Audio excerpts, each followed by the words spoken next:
why do you fanboy over Nintendo? Like, you got the Switch 2 pre-ordered and all that jazz. Why? What is it that makes you fanboy there? All right, so the last time I talked about Nintendo on this podcast, y'all put a clip on TikTok, and there was some good engagement. 4009 right there. Let's see.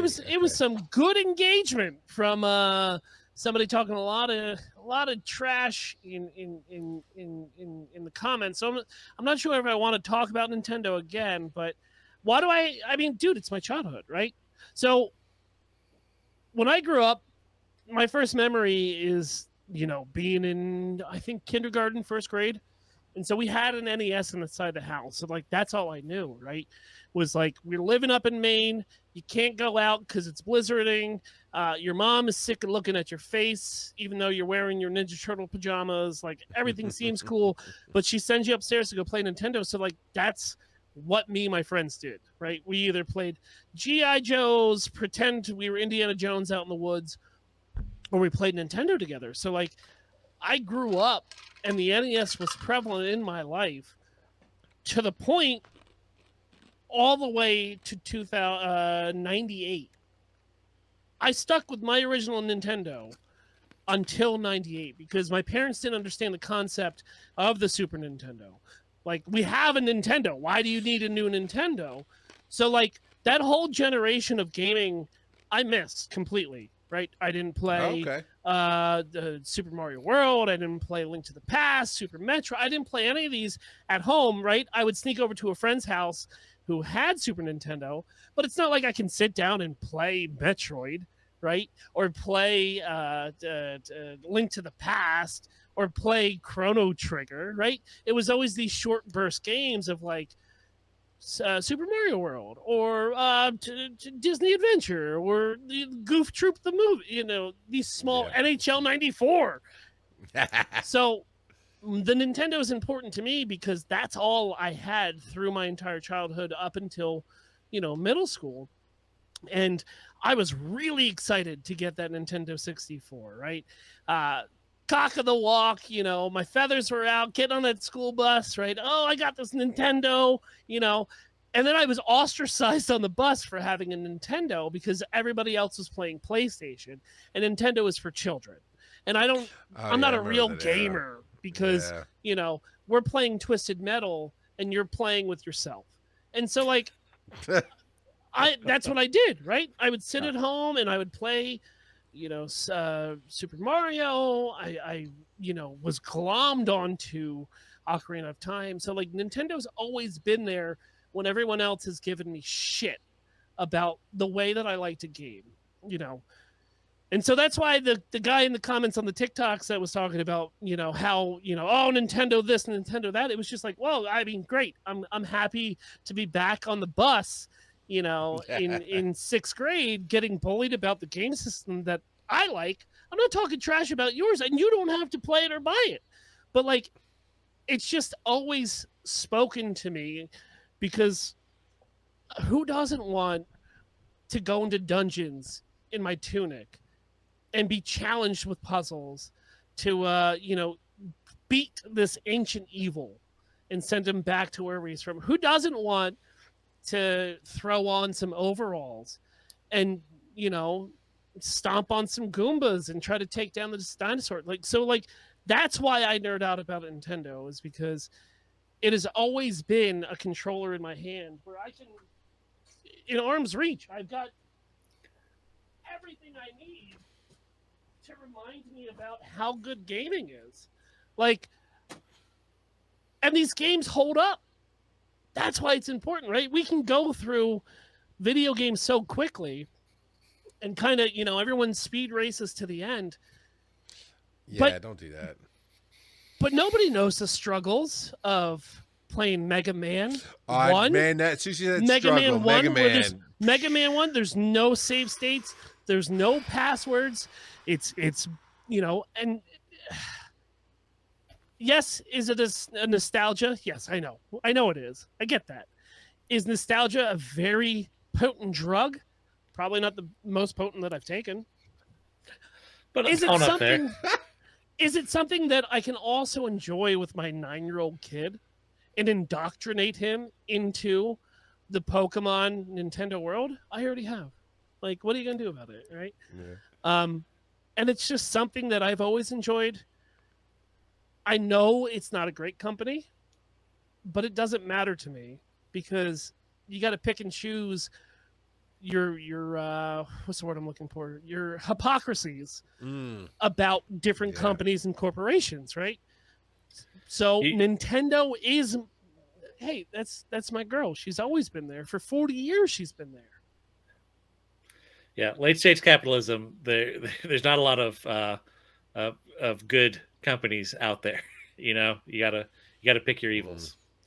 I also enjoy that. Literally, Charles, I can go upstairs right now, grab a cartridge that I've had for 40 years, and just plug it in, and it's still good to play.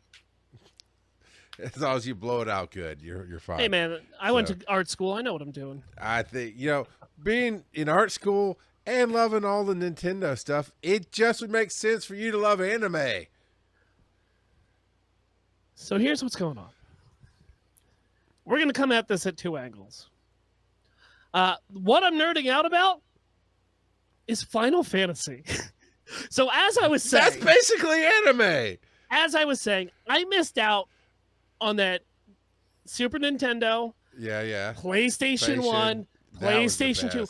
So during a Prime sale, very good, Amazon. It's a great corporation. There's nothing wrong with Amazon. Pick and choose your battles. I got the Final Fantasy Pixel Remasters, which is 1 from 6, and it was $40, right? So I said, okay, you know what? I'm going to sit down. I'm going to play Final Fantasy for the first time. I have it on an NES cart, but that NES cart is so hard. And these Pixel Remasters kind of take away some of the jank from 40-some years ago. And so I bought it, and I was like, hey, man, we're going to stream this. We're going to do this run. We're going to do Philip Stumbles Through Final Fantasy, and we're going to play Final Fantasy 1 all the way up to 16. Yes, I understand how much time that's going to take everybody. You're not going to make it. But this was my mindset. And so when it came in the mail and I sat down and I was like, well, I got to see what kind of game we're getting into because I got to see if it's streamable. I got to see what kind of interactions I can have with the chat. I got to at least know what I'm getting into. So let me just pop this in real quick. And let me just get 4 hours later.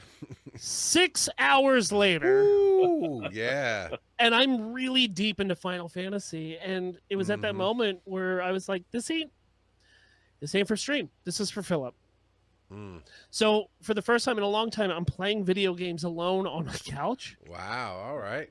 And we are in the middle of Final Fantasy 2, which is a really bad game, but we're going to push through it because I'm having a lot of fun doing it. Good. Which leads me to One Piece. Okay, I was going to say, if you get to 7, 8, 9 and you tell me you don't like anime, I'm going to smack you because you're lying. I was talking to a friend that was a friend of the show. And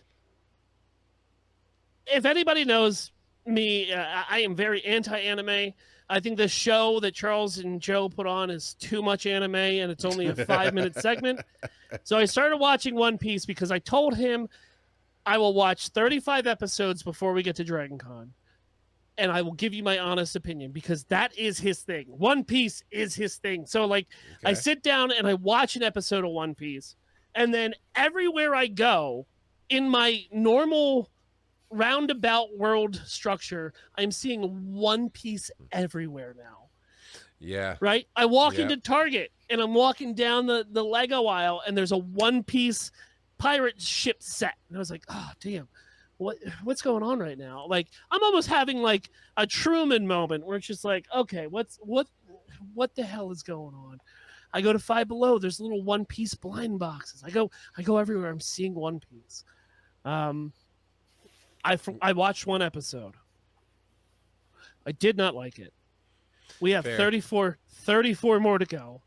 Yeah. And if you want my true honest opinion about it, you'll have to find me at Dragon Con. Yeah. I when you're ready, I got you something I think you'll enjoy. But yeah, I saw a TikTok the other day where it's a skit and the guy's both parts, but he's like the genie's like, you have one wish left. What do you wish for? He goes, oh, I wish to lose my entire memory of One Piece so I can go back and enjoy it all brand new. He goes, all right, your wish to my command done. And the guy goes, he does the shaky thing. He's like, oh, what's One Piece?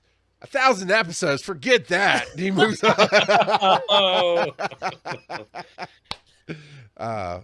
So I just bought a hot dog Lego kit from Five no, Below. don't start talking about the glizzies. Oh my god. Yes. This You said Five goblin. Below? I got It was a like 4th of July. I mean, look, I got that dog in me. You know, Hey, that's what I'm talking about. You that two dog. are it's I'm right, so- right there. That Yeah, box whip your right dog there. out. Let me see it. oh my god. Yeah. Let me see that dog. I should have known better. You brought us together. You. I ass. know. I had no idea his secret hot dog obsession. I had zero. Cryptids and hot dogs, his clue. 2 favorite things, and you didn't think we'd get along, Charles? I didn't know he loved hot dogs like you do, you obsessive freak. Oh, that's a great wiener. And it looks so big in your hand, Bob. My only complaint is it's got mustard on it. Yeah, I no, wish- I'm a ketchup guy. Yeah, I would have thought ketchup would have been the move, but Okay, Devo, it's not about that dogs are good. Dogs are good. I like a good hot dog. Phil is obsessed. All I beef wouldn't franks. say obsessed. I'm 99 cent. What? Oh, it was $2 She for saw $1. $2 for $1. She. That's all he talks about. Where was this magical wonderland? So this is all right. So Gas Bob, real station quick. hot dogs Hold are on, not real hold hot on. dogs. You Whoa! You. shut Where's this negativity coming from, Charles? Yeah. Where is this? I mean, hey, have you met Charles? Bob, to first understand Pennsylvania people, you have to understand that we're very territorial and almost tribish about which gas station food is the best. You have Okay. your Wawa and you have your Sheetz, and neither the two come together.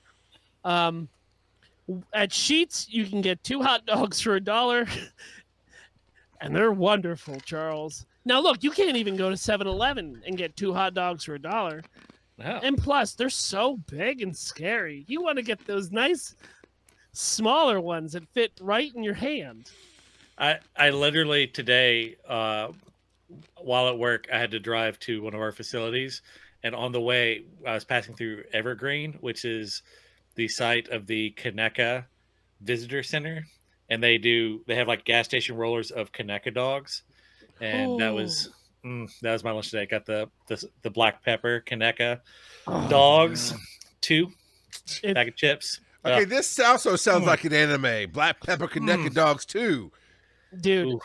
if you look at all the artwork that Tyra has made for all the podcasters and writers and YouTubers, I'm the only one. She snuck a hidden hot dog into mine, and it is glorious. Phil's hidden wiener. Well, let's keep it that way. So, all right, roll the dice so we see where we're going next. Devo wants to get a dog with you at Dragon Con. I don't know, man. Those hotel dogs are expensive. No, we're not getting hotel dogs. We'll go to Publix, man.